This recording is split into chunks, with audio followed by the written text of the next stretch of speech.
Alright, so it should be up. All right.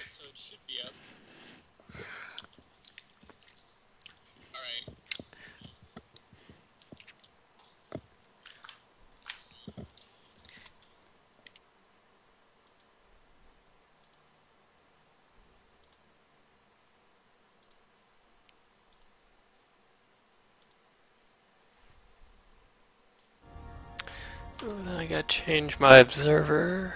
Let's see.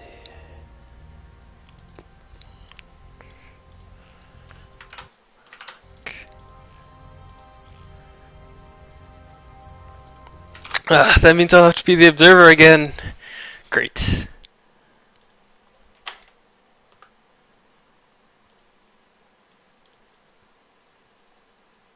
If you don't want to actually follow the scene, you can just lock onto my camera, I think. Oh no, I mean, I'll do it. It's just... Uh, it's kind of hard to commentate and be a good obs at the same time. Yeah, that's why I was thinking we could do it that way. But I think it's better if you can just... Two people observing is better than one. Yeah, for sure.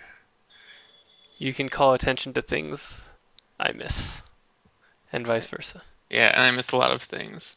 Let me know when you want me to just link your stream in, and Whenever. I mean, I think I'm... whenever is good, yeah.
Heck, where am I?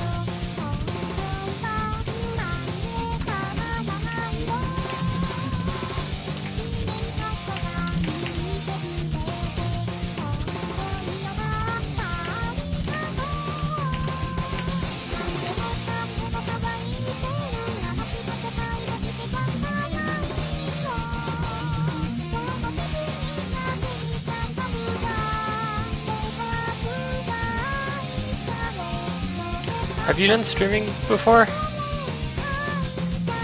yeah, I've streamed. I got a lot of complaints that the other caster wasn't audible on my stream. Did they... Do you... Your VODs, do they still exist? Because... I think they get deleted after a while if you don't mark them to save or something. Oh, okay. Well, I guess I need to do that. I don't know how to do that. See, I see some RZTL videos on your videos tab 2 or 3 days ago. Nick Week Hunter's. 1. All my week 1 videos are gone, so. Yeah, it looks like they are. Oh well. At least I've got them archived on YouTube, so. Yeah, that's a good way to keep them. Whatever. Just close chat.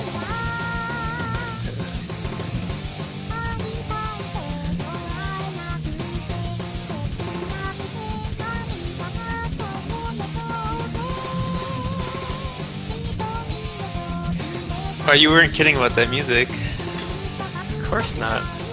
It's pretty excellent. Thank you.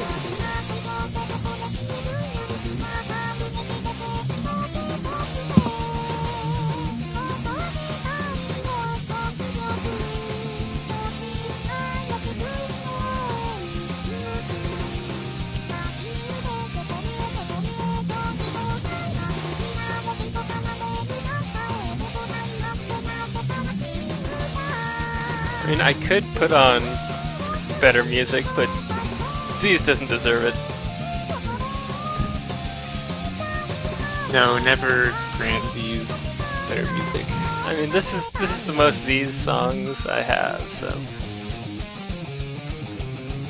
No, I think the most ZEEZ songs probably come from OC Remix. I don't have any OC remix, unfortunately. Sounds like you aren't terribly ZEEZ.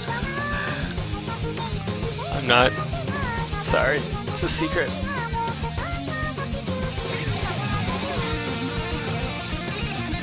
Okay, well, I think we can get started. So, welcome to week 2, match 3 of the RZTL.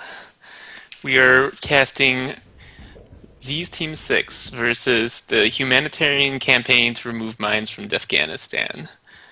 And before we start, I have to warn there's actually a forfeiture. It looks like Colin Cruz took a walkover over to Leski, so that would put, I believe, Humanitarian Campaign up 1 match.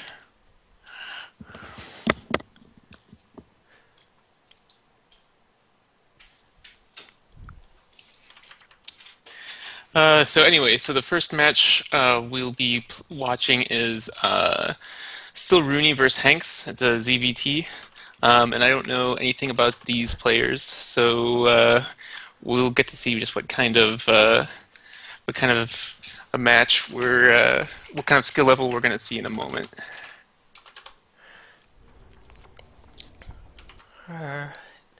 So, one thing about these teams, did you hear the latest news about Defganistan?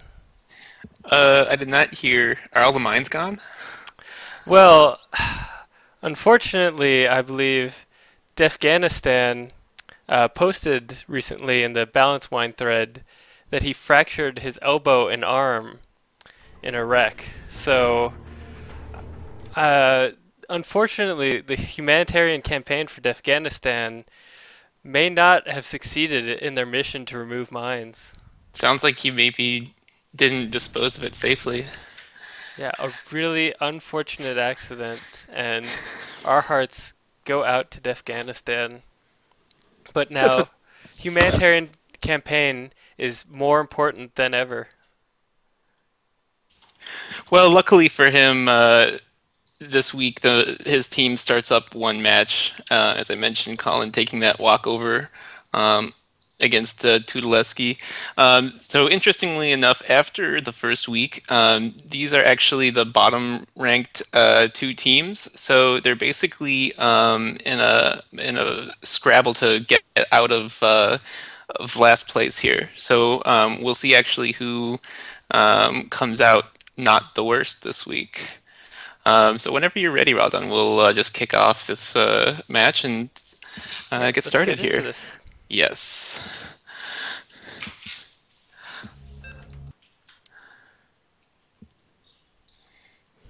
Well, this should be a close match, I think. Mm-hmm. Is Hanks? So, are these their real leagues? I'm not familiar with either of these players. I actually don't know. Hanks could very well have created an account on a different server to play this match. So, spawning in the top left for Team ZEEZ Team 6, it is Rooney.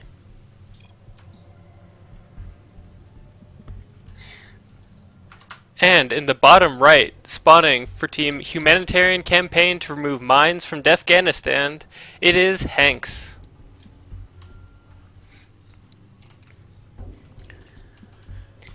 So this is kind of an interesting map. I would call it a medium-sized map. It reminds me a lot in structure of the old Antigua map, kind of just blown up a little bit on account of some placement. But I think it seems like a pretty fair map as far as this matchup goes. I think the cool thing is the multiple ramps into this elevated space on which both the natural and the likely third base are positioned. So you can kind of defend both of those from a central spot. So I think it's kind of friendly towards macro games in general. Yeah, and I think there's a relatively easy fourth to take. Or an obvious fourth to take. Unlike a map like Antigua where it's kind of hard, especially if you're like a Zerg, to take a fourth base. So I think that really lends itself to really longer macro games. Yep, and to that point, Hank's doing a CC first build here. Yeah. And it's good on a 4-player map. The Zerg doesn't know where you are, so can't get lings out to you really quickly. So CC first is fairly safe. Yeah, and especially putting the command center on the high ground, it's pretty much completely safe, Yeah. provided that the rush distances aren't short enough that you could expect some kind of early ling harass. Yeah, and we don't see anything obviously coming out of Rooney, so it's a good choice from Hanks. He chose wisely.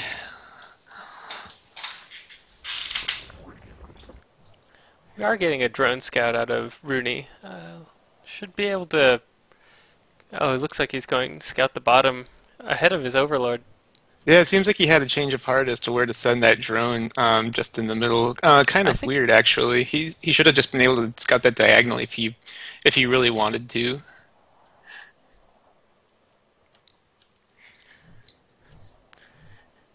Yeah, I think it's odd that Rooney kind of left this overlord in the top right before like scouting.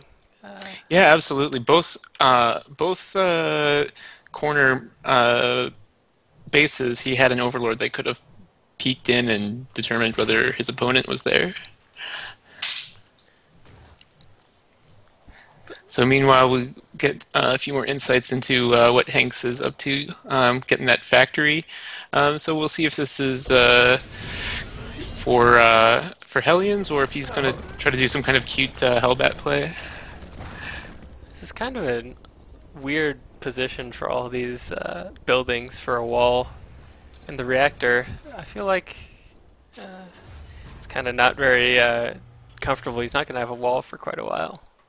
No, not until he actually probably put some more depots or something. I think that's just kind of the nature of how you have to place your buildings if you're doing the CC first. To actually achieve the wall properly, the CC has to go next to the depot and then the barracks on one side. So at that point, you have a choice of whether to lift that barracks or just make the add-on where it finds itself.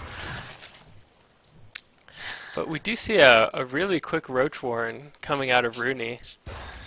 Yeah, that's interesting. So we'll see if he wants to put on some pressure with that or if it's strictly for safety.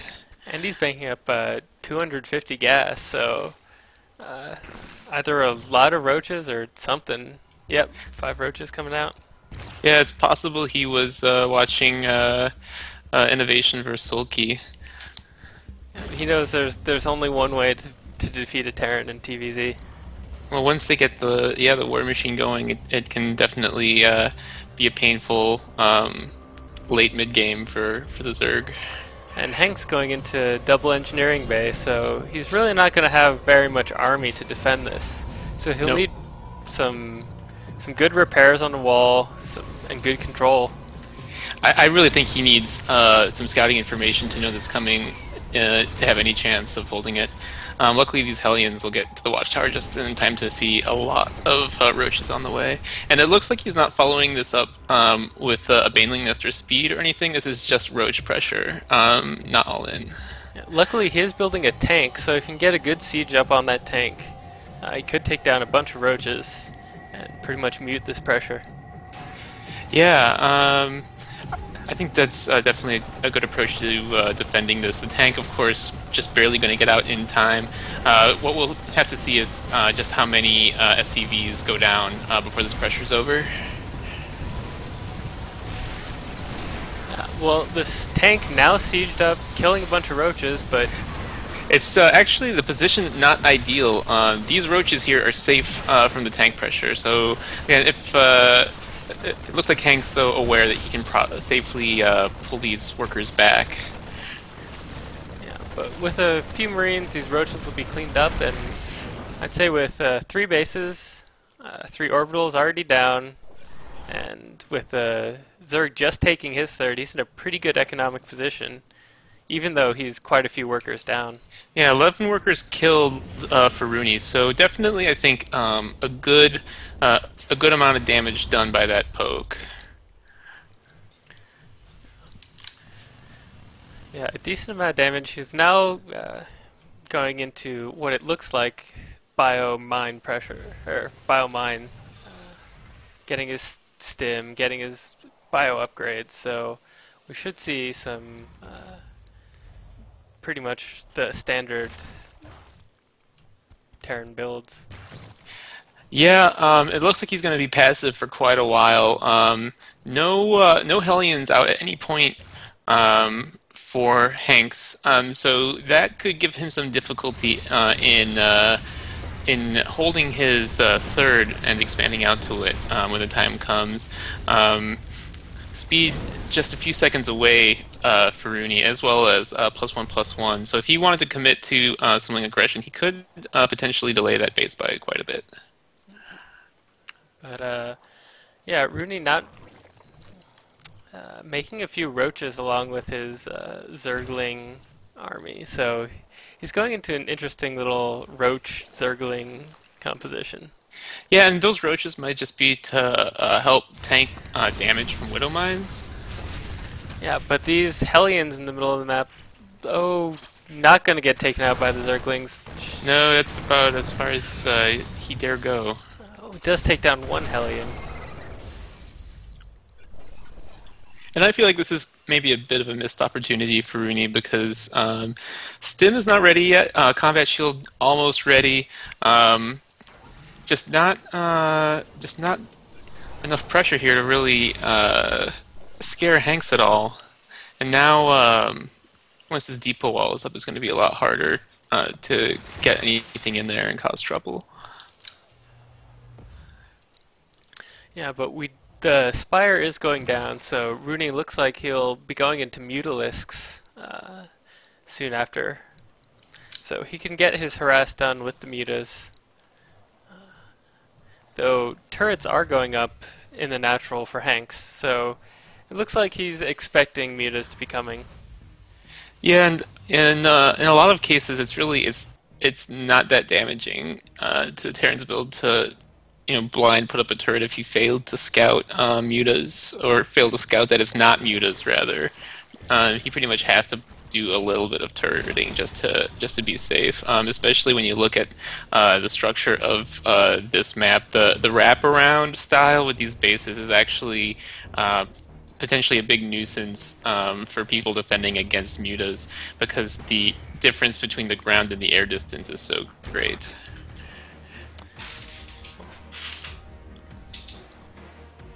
So we'll see what he's going to do here. Mutaflock just moving out now.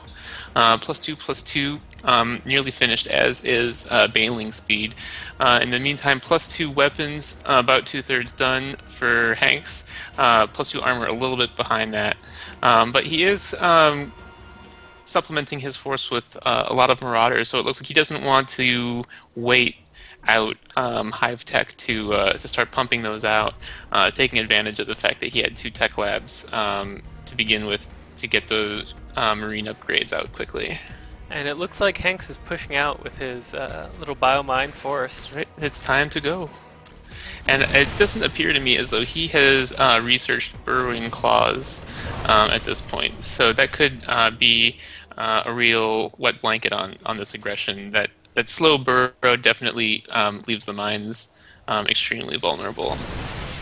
But if he can get good anticipation of whenever Rooney's coming and have his mines pre-burrowed, then they could be they're just as effective even without the upgrade. Yep. We'll see what he does here. I think that's not the wisest to position your army directly on top of the mines, of course, because if they detonate, they do friendly fire. And Rooney cleaning that up pretty nicely, picking up a few of these Marines to drop on the end here, and potentially taking out a couple of workers. We'll see how effective that is. In the meantime, Rooney is trying to push into the third, but with the wall and with the tank, doesn't look like he's gonna. Oh, with the banelings. Not a lot happening here, but the banelings do take out a bunch of those clumped up Marines. But that was pretty much not worth it for Rooney. He didn't really follow up his baneling bust. No, he didn't really have a big army there. It looks like he was more concerned about this drop, still not cleaned up, and taking out a queen as well, giving him a lot of trouble. And looks like he's going to load up and get out of there. Yep. Supplies, meanwhile, still pretty even. Worker counts have evened up as well, so effective army size is pretty similar for the two players. Yeah. Rooney just hasn't used these mutas that are just hanging out on the right side of the map. With this drop, making him take his entire army back. If he used those mutas, he could clean this up really easily. Yeah, I have to say, pretty passive play from Rooney thus far. Both players happy to sit on their current number of bases, 4 for Rooney and 3 for Hanks. Probably going to want to see them at least start to look to taking additional bases pretty soon here, as both their mains are starting to thin out quite a bit. Yeah, Hanks is starting a 4th command center, so he should be looking to take that soon. And this looks like it's a pretty scary push from Hanks. Catching those banelings unaware, we'll see how many of them actually manage to finish. Oh, but some pretty good baneling connects. It's a decent connection, and a lot of this now is Marauders that are left, so Muta's swooping in, cleaning this up. Overall, not bad. And a slight supply lead for Rooney now. Yeah, right now Hanks is kind of outnumbered, and he's got a bunch of Marauders that aren't really doing much against this Ling Bling Muta force. Yeah, I really think that this Marauder-heavy composition is a bit premature. Yeah, a few Marauders are nice if they can tank baneling hits, but too many of them really aren't helpful in the army. Yeah, it really diminishes your DPS because there's really nothing in this composition that the plus damage against armored works against. In the meantime, a lot of banelings constructed by Rooney, so we'll see what he's going to try to do here. He should have known that command center was going to fly out, as he had a Ling park there, and he also has an Overlord. Not vomiting any creep or anything, but still should at least know that's happening. So we'll see what he decides to do with all these banelings and mutas. It looks like he's going into the third, going to probably bust through this wall. Oh, it's not even a wall. But he's going to kill all these SCVs with banelings. And that's really where the quality of the SCVs are, and that is quite a few excellent connections for him. A decent amount of damage to this command center as well. That is a good blow to Hanks' economy. Meanwhile, he has finished his Ultralisk Cavern, so hopefully he has the clarity to remember his Ultralisk upgrades. And with this 5th base being taken, he should have enough gas income to make something scary happen. Yeah, so he's making 4 Ultralisks, so Like right now, those Marauders that I was saying aren't very useful. Well, they're pretty good against Ultralisks, They're so pretty good. So we'll have to see what happens. I still think this is anyone's game, though. yeah, absolutely. They're both pretty even on supply. They're actually very even on supply. They've both got pretty strong armies. Yeah, I think I can't help but feel as though Rooney would have done a lot better in this game if he hadn't missed so many injects. Pretty much all his queens have full energy at this point. And also that he has the upgrade advantage, 3-3 to the only 2-2 right now of Rooney. And another fairly even trade, but it looks as though Rooney takes the better end of it, barely. Yeah, with those Ultralisks, it's really hard to engage Ultralisks in a large open area because there's no really choke points to run to. So he kind of got all of his stuff killed by Ultralisks. And Rooney here realizing, I think, that he needs to do something about this Terran economy and stymie it, or he's never really going to get a leg up. And this is not a good trade for him. Yeah, really poor engagement by Rooney, basically moving all of his mutas into Marines, getting them all killed. And yeah, some pretty terrific Widowmine connections.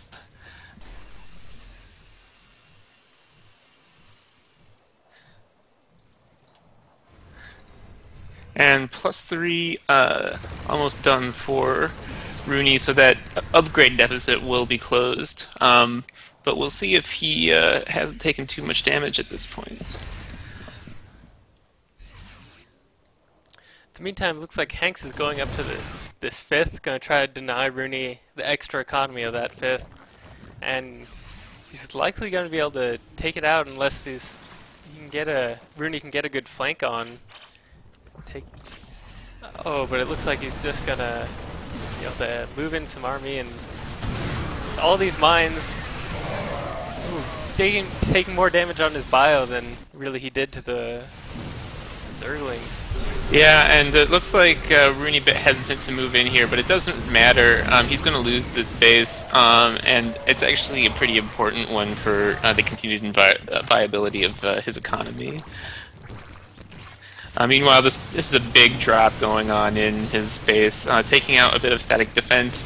We'll see if he moves in and manages to do much more than that. Yeah, and this is going to be a dead Ultralisk Cavern. And if he takes out this spawning pool as well, that could really stymie reinforcements from Rooney for a long time. But nope, looks like he decides discretion is the better part of valor.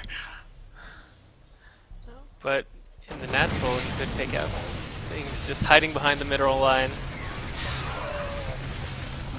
But it looks like he's oh. Definitely milking these drops for all they are worth. Yeah, really annoying with his drops. And another big blob moving out. Looks like he's going to shoot for another denial of that 5th base, potentially a 6th, attempting to be taken by Rooney. But the supply lead is really starting to tilt in the Terran's favor.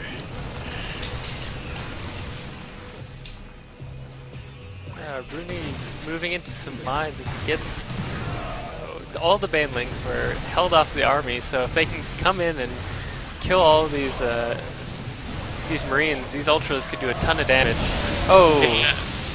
And the big problem is with the death of his mutas and the layout of this map,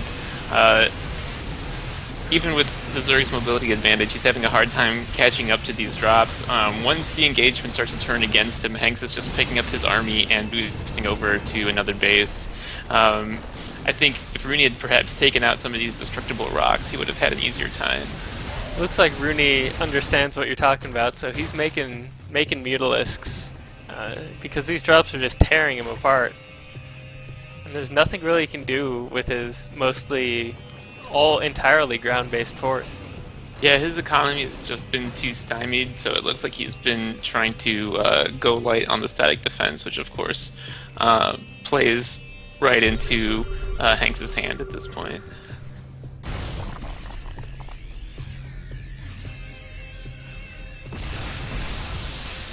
So Rooney's army is going to catch a couple of Hanks's troops off guard and take them out easily, but there's a big army at Hanks's fourth that once he decides to move out, I don't see any way for Rooney to really defend it.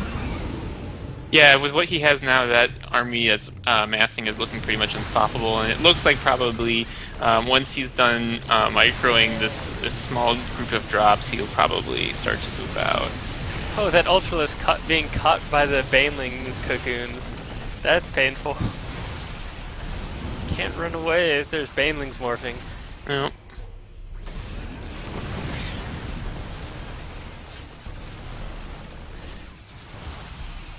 And this Terran army on something of a parade march, it looks like, just walking around, I think checking for bases, perhaps. Yeah, Hanks looks to like he wants to take a fifth and is clearing out for that purpose.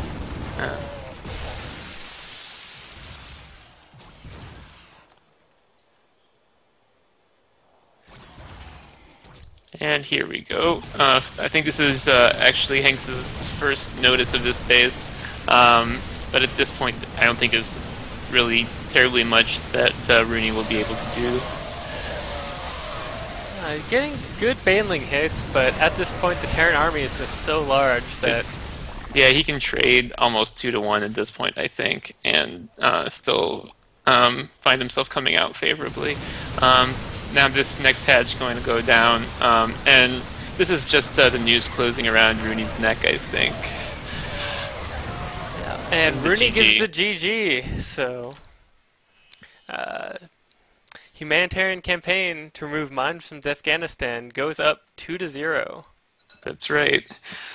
So a precarious position now. Just one more win to clinch the series, and of course, then we'll see who can take away some additional individual match points.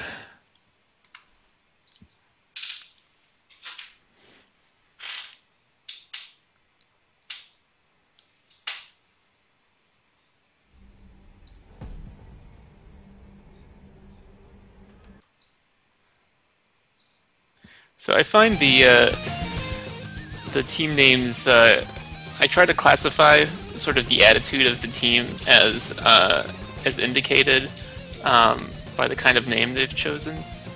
I kind of think it falls into 3 categories, really. Clearly the humorous, such as Human Campaign.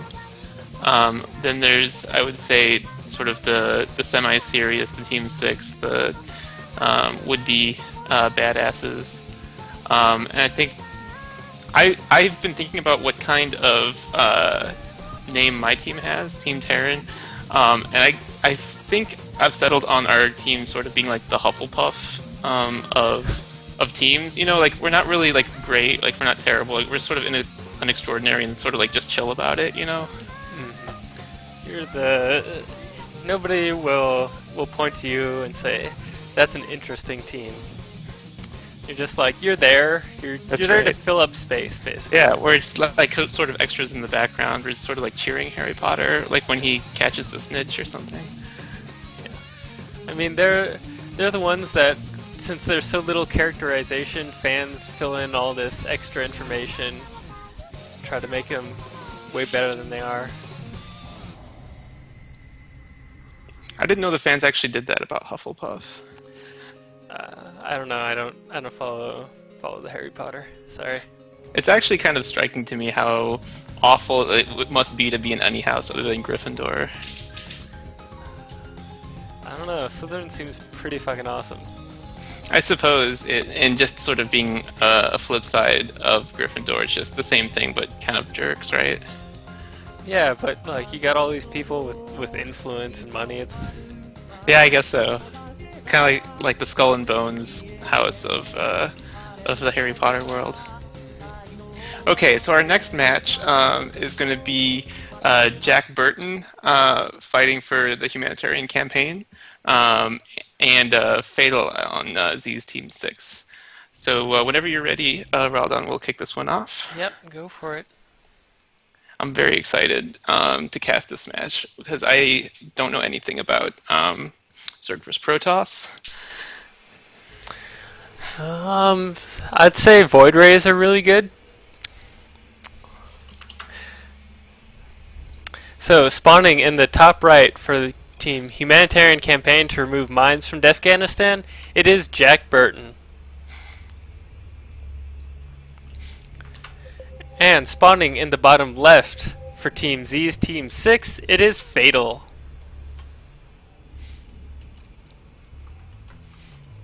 Get that little zoom in there.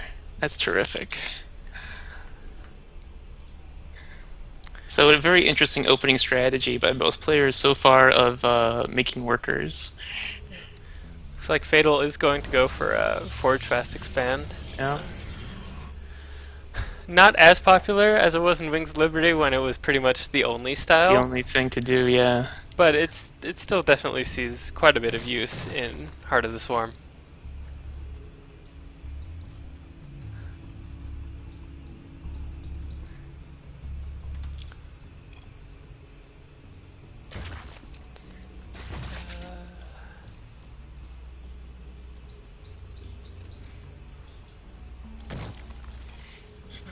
Well, not much to say here. Just gonna let these openers unfold a little bit. Sorry, I was changing my settings. I wasn't paying attention. But, yeah, so currently the pressure is on Fatal to take a win for ZEEZ Team 6. It's kind of... what do you think he'll do? Do you think he'll get in some Immortals, some Sentries, and maybe may make push on 2 bases? I don't know a lot about Fatal, and as I said, I know nothing about this matchup. But I'm sort of hoping to see a longer, more macro game from him. I don't know. Maybe it's because of my distaste for Protoss' ability to pull all-ins out of their butts at pretty much any time they want, it seems. But I think I've seen enough of that from the Rays. Yeah. So Fatal going to making the Nexus and getting, and Jack Burton is doing the same. Looks like he wants to take a third. Looks like pretty standard stuff coming out of both players. No real effort from Fatal to slow that down in any respect, so I'm not really sure what that indicates. It has. Oh, that's actually a really quick third hatch. I didn't realize it came down, or he made it at around 16 supply. I think that's generally quite a bit before you make it around 26 or ish supply. Do you think Fatal's choice not to try to block either the natural or the third belies a certain sensitivity to the tightness of his early build order? Does it look like he might be going for a timing? I don't know. I think he's just doesn't want his probe to be on the map. Like I was saying, that's just a really quick third to take. So generally you have Zerglings on the field before you take your third. So if you're like at the third, you can get your probe killed pretty easily without really doing much damage to the Zerg.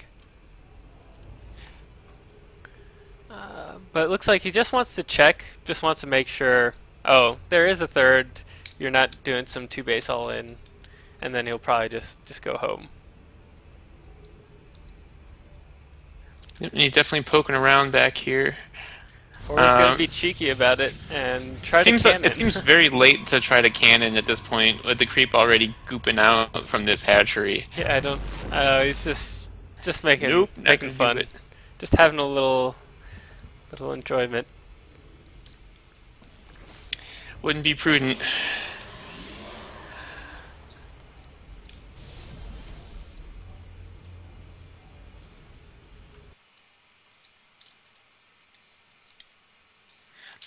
core just popping out. Not much else to say. Just stocking up on workers, it looks like, and actually surprised at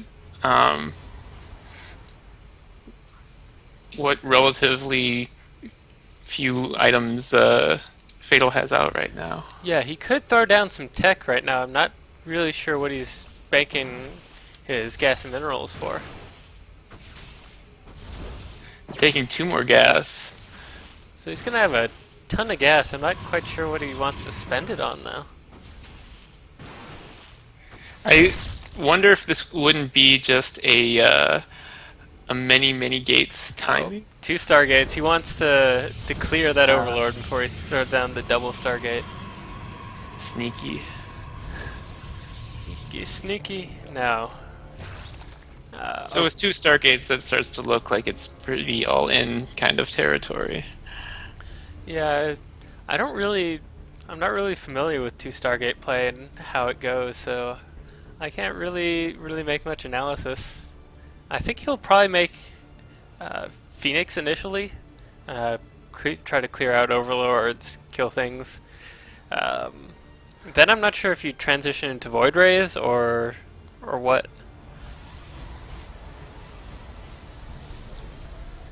And here come many gates. So you were right, several Phoenixes being cranked out. Yeah, and Jack Burton does have a lot of Lings, so if Fatal wants to push out with a small army, then these Lings can clean it up, because Phoenix don't do anything to Lings. Oh, he sneaks by.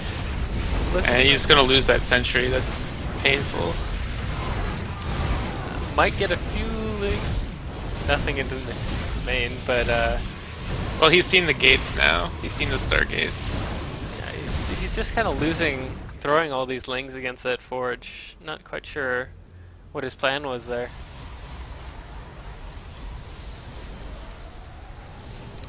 No, and meanwhile, a bunch of spores, extra spores going up. So I think he's just trying to assure his safety. I'm sure he was not concentrating on those Lings. Yeah. Unfortunately, that means all he really has in terms of map vision is this 1 Ling at the watchtower. And he has one of the third, so he knows that a second or a third base hasn't been taken yet. Yeah, but if Fatal decides to push out, then he has no idea. No.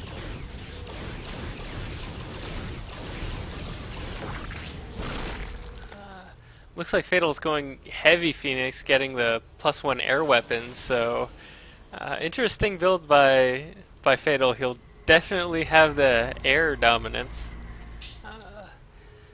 But if Jack Burton can get enough Hydras out, maybe some Queens, then I don't know if all these Phoenix are really going to be that useful. Well, with 3 spores at every base, I think Jack Burton just wants to make it difficult to be very cost efficient in taking out workers, and we see that he's instead choosing to focus things not so base centric, taking out a few overlords, but I think maybe not getting quite as much done as he would have liked. Jack Queens though is pretty good. Yeah, rallying in Hydralisk. You don't want to send in Hydralisk one by one against Phoenix. One at a time. No.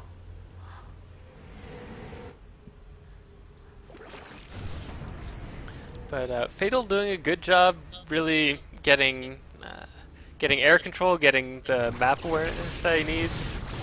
Yep, a robotics bay coming up now for Fatal, so investing in more tech, leg speed for Zealots coming out as well, and still no third. So it looks like Fatal is still getting air weapons, but his Phoenix count has diminished quite a bit. I think he's down to 5 right now. So I'm not quite sure if he wants to do any more air play, or if these Phoenix are just going to be it with +1 air weapons. Yeah, it would sort of surprise me if he were getting +1 air just for these Phoenixes, so I suspect we haven't seen the last of these Stargates. And that's painful supply block as he chronos out his first Colossus. Yeah, and right now, Fatal looks like he's way oversaturated as natural, and looks like he's just now taking his third, so eventually he'll be able to transfer some workers, but looks like Jack Burton wants to try to deny that with this small Roach Hydra force. And all these units for Fatal are kind of just sitting at his natural, not really doing anything.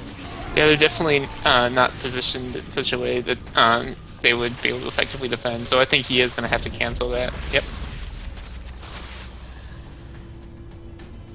And it looks like he's just massing Zealots, saving his gas for his robotics facility and Stargates, out of which he's producing Void Rays 2 at a time. So,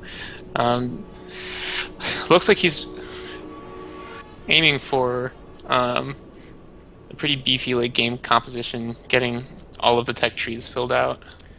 Yeah, Colossi and Void Rays are pretty hard to deal with because Hydralisks just melt the Colossi so quickly, and then you have nothing to kill the Void Rays with. No hive yet for Jack Burton, so that's a little telling. Starting just now, so Vipers are still a ways off. And I sort of question the point of even poking in here with this force. It doesn't seem to me like Jack Burton would accomplish terribly much. Continued pressure on this third, maybe. Yeah, definitely. And that's going to be another cancel. He can deny Fatal's economy from getting strong, and then if he can kill Fatal's army once, or at least mostly kill his army without any economy, then Jack Burton with his 5 bases can absolutely just remax and crush the remnants. Right now, I mean, Jack Burton's banking up almost 4K minerals and a bunch of gas, so he'll be able to remake a ton of units really quickly.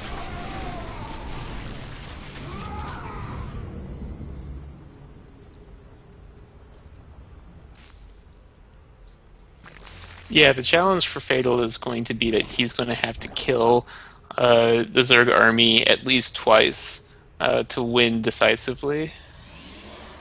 But, I mean, unfortunately, Jack Burton is a little bit low on gas. Most of his bank is in minerals. So, against this Zealot Colossus, you really don't want a bunch of lings just going to their deaths. No, his workers are incorrectly rallied at his 4th. Looks like at his 5th he's getting the gas correctly, fortunately, so hopefully you should start to bank that up a little bit over time. Really the big problem is his natural. So his gas collection really not what it should be for the number of bases he's on. But I think the real problem is just the missing tech in his composition at this point. Yeah, it looks like he's trying to get some Ultralisks out, which will do well against Zealots and Colossus. And we have a little worker conga line marching to their deaths here. It looks like he wants to rid himself of those. Someone should really tell him that he can make spines with those. Yeah, with all these minerals he has, I think he can just make 20, 30 spines just in the middle of the map. This is a big mistake. You really need that static defense to slow down the Protoss Death Ball. It's just a waste of workers to send them like this. And meanwhile, I really don't think he has any sense of where Fatal's army is located.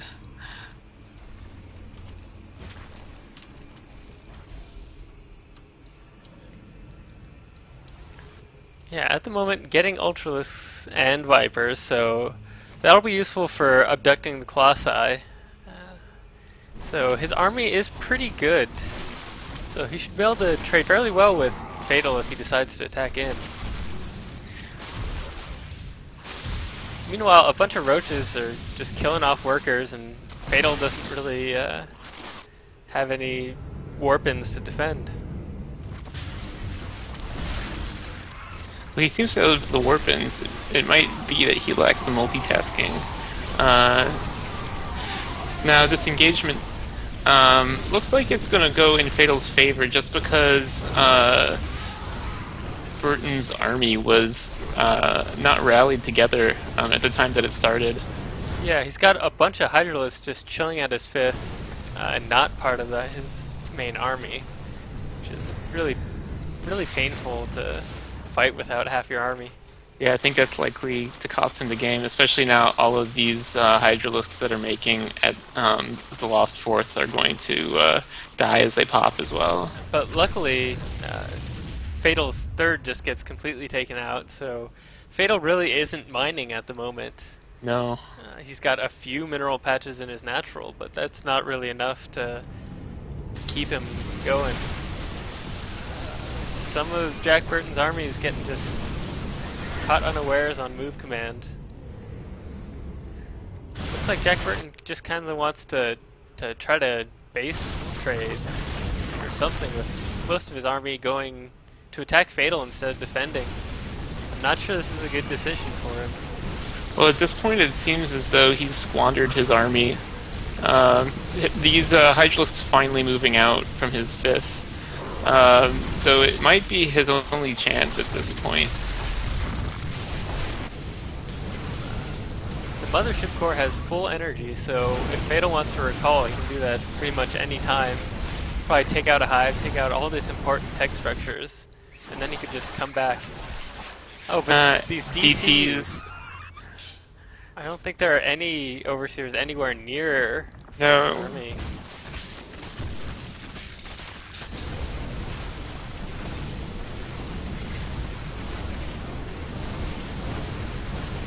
Yeah, just Fatal with a really powerful death ball. Jack Burton really doesn't have the high-tech units that he wanted that died in that first engagement that he needs. Without any Vipers, with only 1 Ultralisks, there's really no way Jack Burton can engage. I think Fatal might have taken this. No, this game's quite over now. I think Jack Burton just coming to terms with that. Yeah, I think despite having a bunch of minerals in the bank, due to his problems mining gas and not being able to really spend it on anything, it's just killing Jack Burton right now. Even with all that, it's really having failed to keep his army rallied together for those engagements and just losing bits of them at a time. I can't even say he really got his army shaved off. I mean, he had entire limbs just lopped off at a time. And last-ditch effort trying to take out Colossi. GG from Jack Burton. Fatal with an unconventional 25-minute 2-base timing. And Jack Burton realized, hey, he left a bunch of Hydralisks just chilling. So that's the beginnings of a potential comeback for Team 6, clawing their way back from the brink. We'll see if they can tie it up in the next match, which incidentally looks like it's going to be the last match of the night, as mentioned, the other having been the walkover. No, there's 4 matches. 4 matches, yes. Okay, so the next match is going to be Finches versus Fancy Lad. Finches representing the Humanitarian campaign. And another Zerg versus Protoss, which I'm eminently qualified to talk about. Of course. Well, you're probably more qualified than half of the casters who get a professional job. I think that's not terrifically reassuring.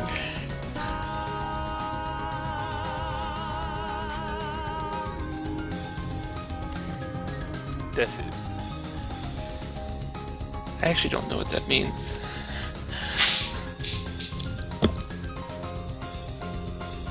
Alright, I'm going to start it up. Alright. Go for it.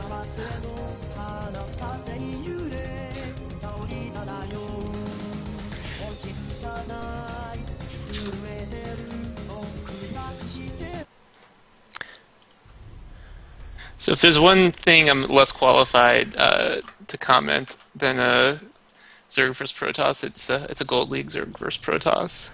I have absolutely no idea what one might expect to see from this matchup at this level of play.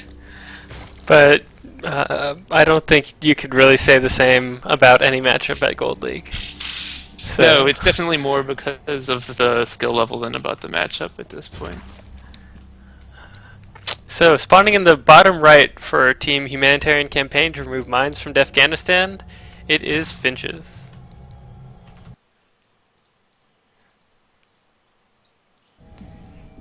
And spawning in the top left for Team ZEEZ Team 6, it is Fancy Lad.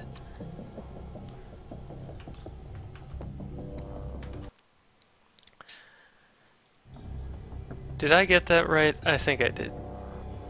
I'm gonna say I got that right.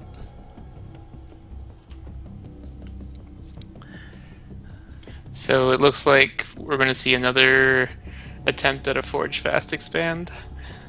Seems like an interesting choice to me given the width of that ramp, but you can tell me if you think that's feasible. I mean, it's definitely done. Oh, no, it's not a Forge Fast expand. He's going a gateway. I made a monkey out of me. That's an interesting place to put the gateway, to say the least. But, I mean, it does mean that he'll have the wall a little bit quicker. It'll just be under a little more danger if there's a quick pool. Such as this one that seems to be building in Finch's base at the moment. No gas, however, so it looks like he's not going to commit to anything too cheeky. And with this drone marching off, I suppose, nothing cheeky at all. Yeah, fairly standard from Finches. Just pool first to expand. Whereas Fancy Lad just trying to complete the wall, getting another pylon nearer. This probe frantically completing the wall, a little bead of sweat running down his brow.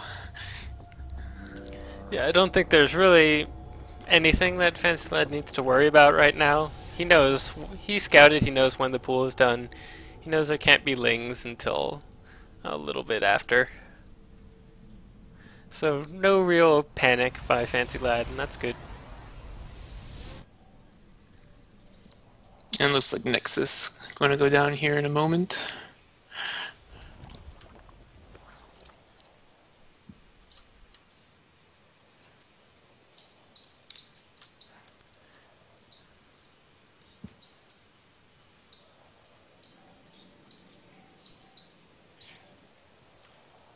And just a pair of these Razorlings.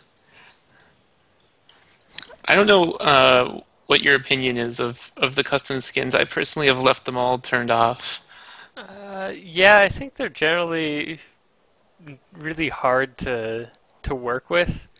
Like, or at least they're confusing. I'm not used to these weird overlords, these weird supply depots. I think they're just, I don't know.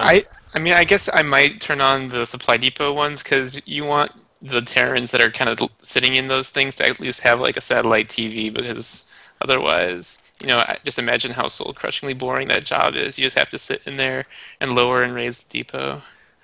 I don't know. I think scans are already pretty overpowered, so giving them to every depot, I think is just ridiculous. No, it's true. You do get a scan for every depot if you turn that skin on, so probably a good one to take if you're going to take any of them.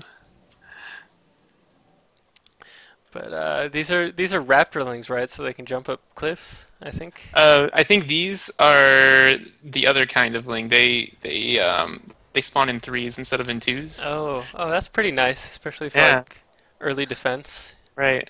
Yeah, it's pretty neat. Just, you know, makes them a bit more larva efficient. Yeah.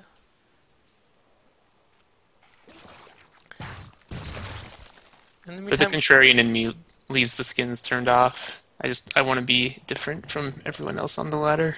Of course, you're unique. You're special. That's right. That's why that's why I've kept my Broodor Protoss portrait. Yep. And in the meantime, Finch's getting a Roach Warren. Hasn't taken his third yet, so looks like he's planning to stay on 2 base a little bit longer. Might look to do some teching first. Try to get a lair out and get some tier 2 Spire, maybe some Swarm hosts. Yeah, or maybe just some roaches you see. Well, no, there goes his next 100 gas goes to speed. And this Roach Warren about to finish. Maybe we might see some sort of a timing, a Speedling Roach timing against his opponent here. Meanwhile, Fancy Lad's got two Immortals out and a Warp Prism on the way, so he as well looking at doing something aggressive. Oh, is this the Huck or Immortal Zealot all-in? I think. I'm not really quite familiar with the build, but that's kind of what it looks like. He's only mining from 1 gas right now, so he's got a lot of minerals for a bunch of Zealots that are going to come out. Taking a second one, but yeah, I suppose it could be. I'm really not at all familiar with Huck's builds. I think it's Huck. I don't know. This is going to get a little bit... no, he's going to clean up the Lings, and now these Immortals can just take pot shots at the Roaches. Yeah, these Immortals are currently with a mostly Roach-based army are kind of going to crush right now. Oh, but a few Lings are getting in, and looks like these Immortals may all go down without any Zealots to buffer for them. Yeah. Finch is not really microing these Roaches, and 2 just sort of watching from the top of this ramp here. But the shield's depleted now for the Immortals, so that should make it just a matter of time to pick them off. The Prism's nowhere to be seen. What happened to it? Good question. I thought we were going to see some sort of Prism micro, but that's maybe a bit too much to hope for. Yeah, it's in the main of Finch's, but it's not warping into anything at the moment. Yeah, this Immortal decides it's time to call it a day. Yeah, I mean, it looks like Finch's cleans it all up without enough Zealots to buffer for these Immortals. The one surviving Immortal just has to slowly have the walk of shame. The only survivor. He has to explain to his Protoss fellows what happened to he'll have his PTSD, brethren. absolutely. Yeah. Poor Immortal. I've been watching Breaking Bad. And he's kind of like Hank after he goes to El Paso and the other DEA agents get blown up by the IED turtle. He has to just kind of live with himself now. So Finch's looks like he wants to do some counter-aggression with these Roaches, but unfortunately I don't think he has Hive yet, so these are all slow Roaches. No layer, and Layer. yeah, he's gonna sort of hand these off one by one, I think. He decides that wasn't such a swell idea. Yeah, a good decision. Taking his third in the meantime, so I can't fault that logic. He's got a lot of Roaches on the map. He's pretty safe.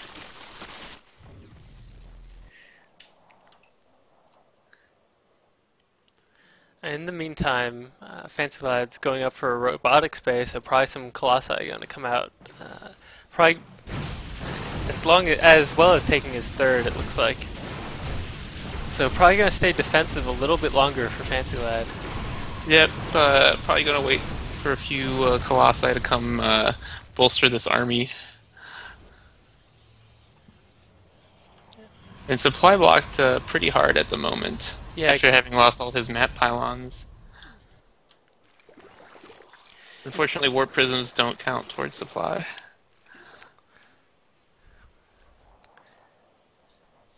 Yeah, his Warp Prism is still just kind of hanging out there on the map. I think he might have just kind of forgotten about it, or he doesn't think there's really anything that he wants to do with it right now. I think he just forgot about it, honestly.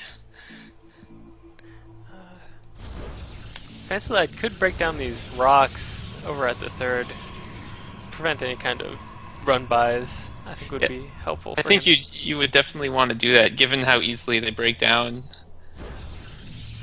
Yeah, I think they're 500 HP to break down, and then like 300 or 2,000, I think. Yeah, I think they're like 2,000 or 2,500 to put back, which leads me to believe he's actually setting a cunning trap. He's going to wait for something to run in there and then close the door behind them.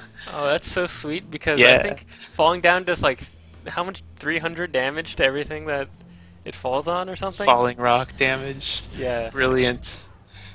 Brilliant, Fancy Lad. In the meantime, warping in 4 zealots into the main Finches, Yeah. while his army is looking to pressure that third. So really out of position for Finches to No. deal with this drop. Yeah, and he's going to lose this pylon quite unnecessarily. And I imagine now he'll decide he should actually tear down these rocks. No, no, he's just gonna. He just wants to leave them. He likes the feng shui of the standing rock pattern. These roaches not These attacking. roaches sort of, yeah, just giving them hugs.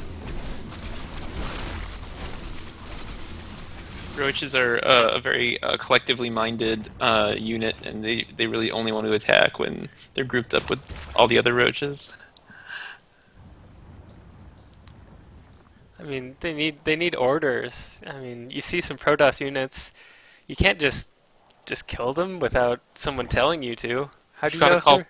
the normal protocol if you see a zealot in your base is to call for backup and not try to engage them alone, which pretty reasonable, I think.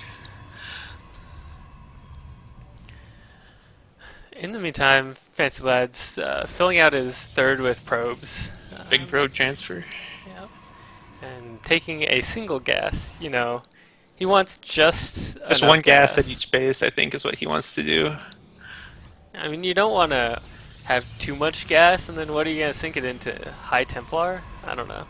So I think the idea is then once you run out of gas, you switch to the second gas at each base, and it keeps your gas production pretty fluid throughout. Yeah, it's not good to have spiky spiky gas income. So second robotics core, robotics facility, pumping out looks like double colossi. Yeah, so Fancy Lad's going to have a ton of Colossi, and at the moment, Finches really doesn't have an army that's very good against Colossi. A bunch of Roaches, some Hydras. It's a very roach heavy army. Yeah. It looks like he wants to get into that hive tech that he'll need, getting his infestation pit. So if he can get some Vipers out, or maybe some, what are those? Those Ultralisks. Those are the units. Those That'll help. Ultralisks. Those Ultralisks. I would really have hoped to see on this map maybe some swarm hosts. I think they do pretty well. Swarm host Viper and Spine Crawler. Pretty neat. Yeah, but it looks like Finch is opting for a more traditional Roach Hydra composition. Yeah. Not sure if it'll fare very well. No. We'll find out shortly, hopefully. Yeah. As it looks like Fancy Lad moving out with his 3 Colossi and some of his Immortals, some just staying home. And the one wounded Immortal who survived the earlier match, he's at the front. He wants to have first blood. Yeah, he's a master, you know. That's right. He's seen 15 shit. kills. But it looks like Fancy Lad, one thing that he doesn't have is upgrades. He's only on 1-1 at the moment, whereas Finch's is probably going to be 2-2 by the time any attack hits. Oh, and it's time for Fancy Lad to spring the trap. Those lings are in there. Oh, He closes the rock formation. not They paying can't get out. attention. No.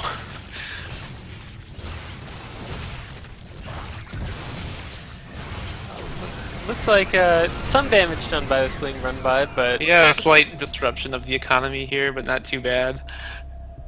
I mean, it Let's see if does they buy close some the door behind time them.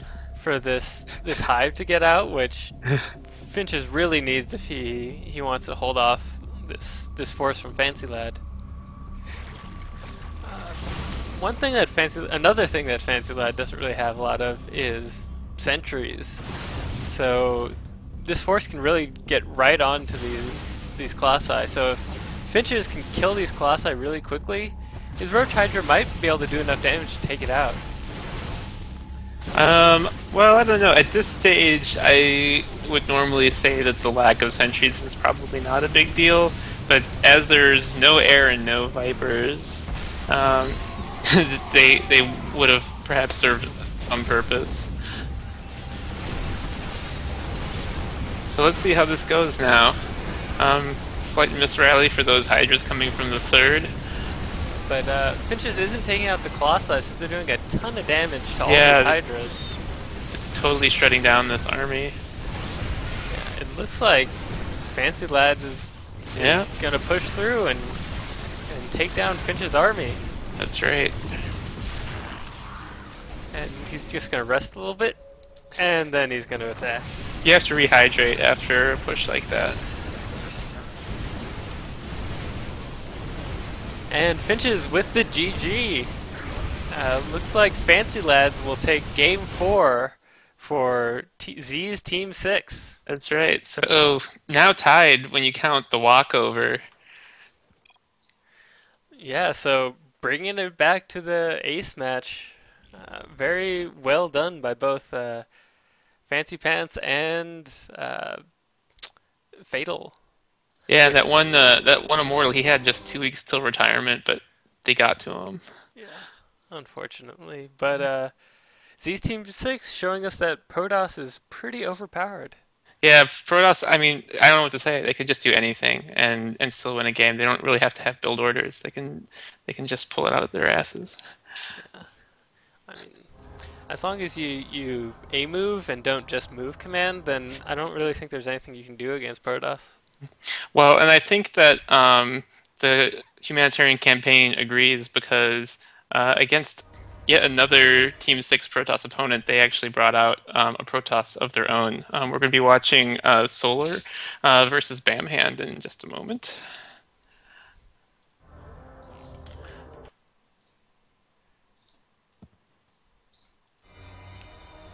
Alright, I think we can hop in anytime. Just kick that off.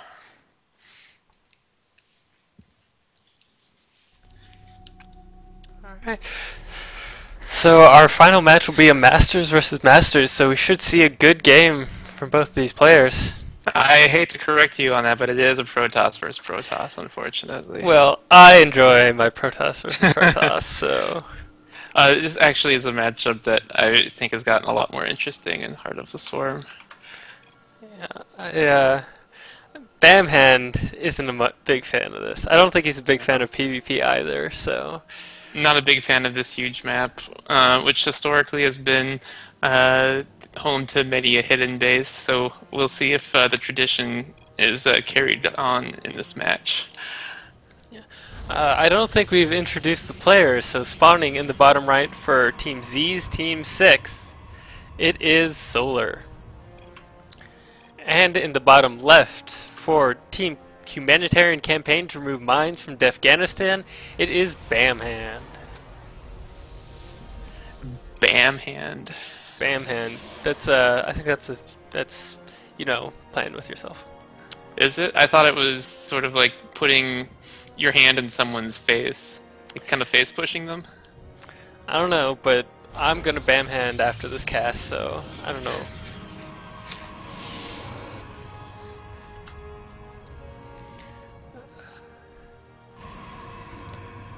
I think I was playing with Bamhand a little earlier, or maybe a couple weeks earlier, and then he really expressed how much he dislikes PvP. He thinks it's a very coin flippy matchup. So I expect to see something coin flippy out of Bamhand. Maybe some DTs. Well, it's sort of a self-fulfilling prophecy, isn't it? Speaking of coin flips, though, he is going to get the upper hand in the scout orders. Yeah, that's a coin flip that happens in every matchup. That's right. I'm told, though, that it's become less so in Heart of the Swarm, which may be in part why I think I like it a little bit better. There's still that same diversity of openings as there was in Wings of Liberty, but a bit less of a rock, paper, scissors aspect to it. It looks like we have a much faster gateway coming out of Solar, so he'll have a warp gate, be able to do some possibly warp gate pressure a lot earlier, and whatever his tech is going to come out earlier. But Bamhand instead getting a faster second assimilator and a little bit more economy.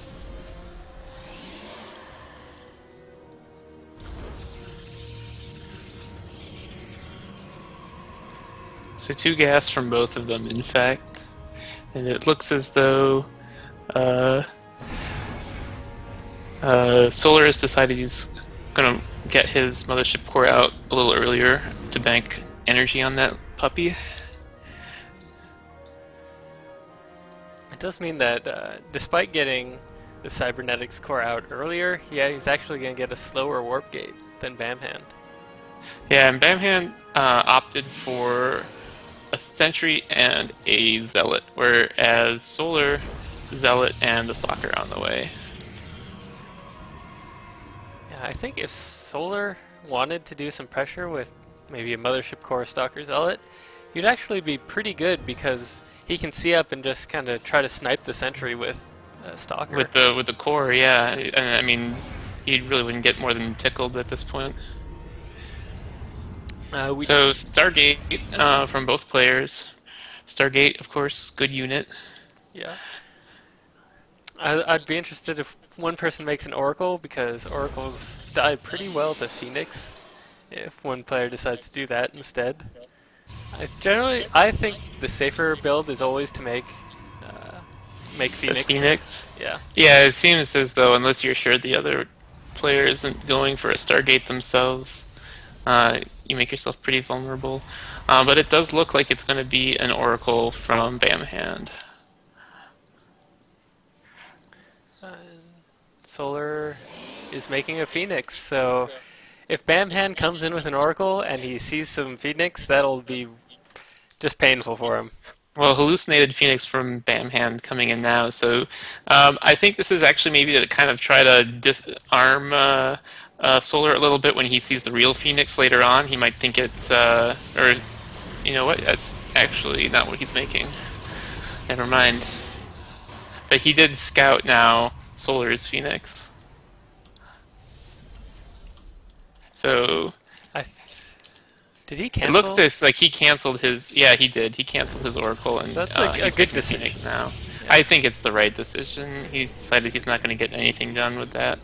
He will be behind on Phoenix production. I mean, right now he's 2-1. So in Phoenix versus Phoenix wars, pretty much every Phoenix counts a bunch. You get behind in Phoenix, and you can really have some problems. Yeah. The other problem for Bamhand, I think, is that the Phoenix diminishes the usefulness of his Sentry. Well, sentries are good for like defensive. Their Guardian Shield can really help in Phoenix versus Phoenix battles. Yeah, but force fields won't really pose as much safety since Phoenix can do that thing where they fly. That's true.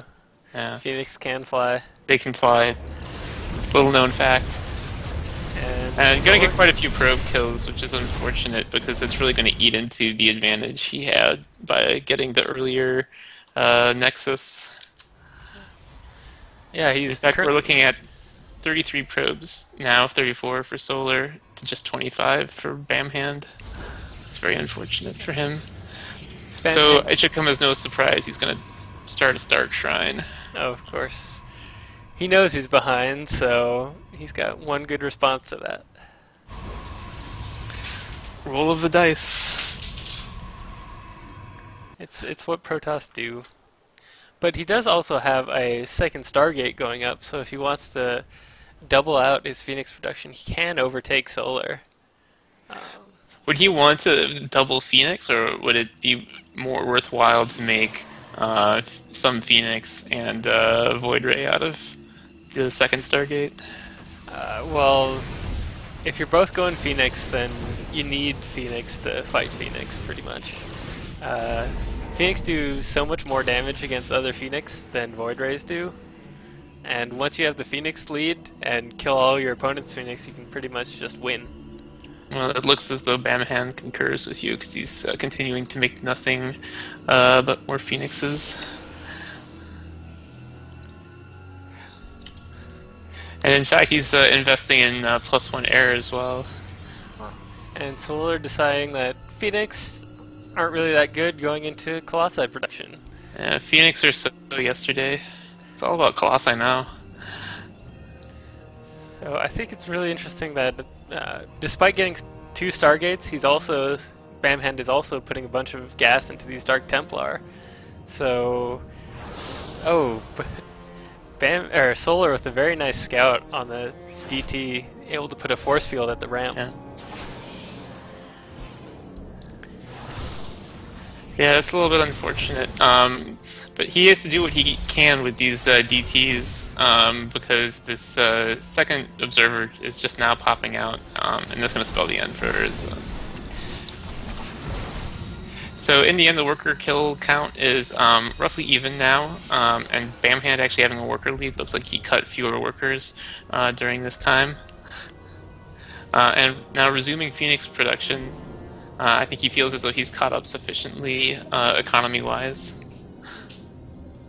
But Solar banking up a lot of money, so if he can basically throw down a whole bunch of units, I'm not sure how many. He doesn't have very many gates, so he needs to build a bunch of gates to really spend down that money. No, and he's decided he's going to actually put down a second robotics. So it seems he has some idea how he would spend that money. And now it looks like these Phoenix is going to engage, and Bamhand actually going to punish this aggression quite a bit, it looks like. Only 2 going to get away for Solar. But that does leave him with only 4 Phoenixes of his own, and not much more to speak of tech-wise. But at the moment, Bamhand is producing twice as many Phoenix as Solar, so he'll be able to come in and probably kill these Colossi, even there's really not a lot of anti-air for Solar. A few Stalkers isn't really going to cut it against a bunch of Phoenix.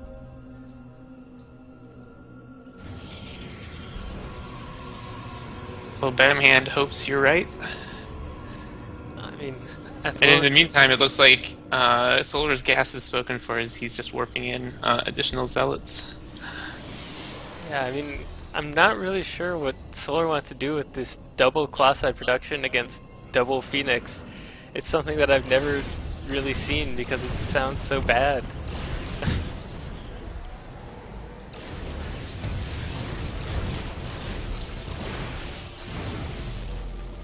Well, Bamhand up to 7 Phoenixes and more on the way all the time. And with that +1 air, yeah, I think you're right. I think that he's going to be hard pressed to get much done with these Colossi. Bamhand has taken the liberty of being the first to expand again. His third Nexus just now completing. Third not even started for Solar. So he needs to gear up for some sort of an attack very soon, or he's going to find himself very, very far behind economically. Yeah, and Bamhand is getting out some Void Rays because just better to take down all these Stalkers with. But at the moment, looks like this is pretty much Solar's one attempt at winning this game with a 2-base 4 Colossi all in. Yeah, it's actually pretty surprising to me.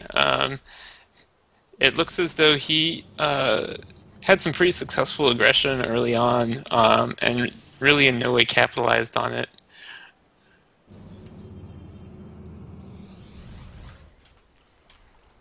Yeah, Bamhand is trying to get out some Void Rays, which will be even helpful. Like right now, Solar is just warping in a bunch of Stalkers because he knows, hey, there's a huge Phoenix count, and he needs to defend his Colossi somehow.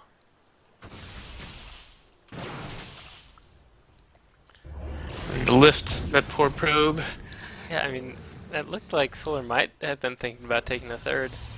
I think he needs to be careful here, Bamhand, with these Phoenixes. He doesn't want to lose too many trying to pick off workers. He's up a base. He should probably be content with that. He's actually in a great position with these Phoenixes now to just pick off the Colossi. Yeah, it looks like these Colossi are all going to get killed by these Phoenix and Void Ray. And there are a ton of Stalkers on the ground. Yeah, it looks like Solar with just a bunch of Stalkers might just be able to take down Bamhand. Yeah, and just no answer for these gateway units from Bamhand, unfortunately for him. And the GG. And he leaves before Solar is able to put down a Manor Nexus. So with that game, Solar will take it for ZEEZ Team 6. Despite finding themselves in an 0-2 deficit, they win the last 3 games to take it. Yeah, I strongly suspect maybe they decided, having taken 3 matches, they didn't need to fight their last one. Yeah, I mean, as long as you got 3 Protoss playing. Right, you have 3 Protoss, that's all you need. Exactly.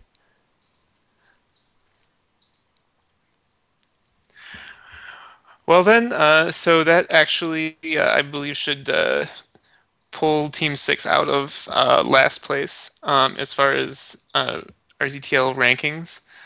They now have a single match win, 0 match wins for Humanitarian campaign. Yeah, you gotta step it up, Humanitarian campaign. Come on. Better luck next time. Bring more Protosses. Alright, well, I'd like to thank Valdon for the last minute casting arrangements, and thank you for providing your stream, which is correctly audio balanced. Yeah. Alright, it was fun casting with you. And for you and me alone, I'm sure. Until next time. Congratulations to ZEEZ Team 6.